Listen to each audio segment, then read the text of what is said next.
English बोलने के लिए अब आपको मुश्किल अल्फाज की जरूरत नहीं है। आज मैं आपको 10 ऐसे आसान जुमले सिखाऊंगी जो आपकी रोजाना की बातचीत को बेहतर बना देंगे। जल्दी से वीडियो को लाइक करें और कमेंट में लर्न लिखें। कोई फैसला करो। Make a decision. Make a decision. मुझे कोई वजाहत नहीं चाहिए।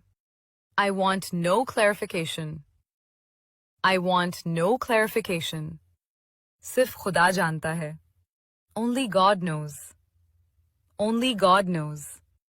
तुम्हारी सांस से बदबू आ रही है। Your breath stinks. Your breath stinks.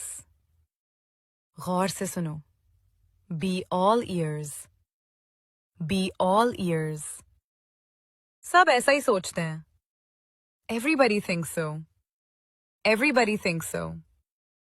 अपनी मर्जी करो। Knock yourself out. मुझे फॉलो कर लें और वीडियो को अपने दोस्तों के साथ शेयर कर दें। Thank you.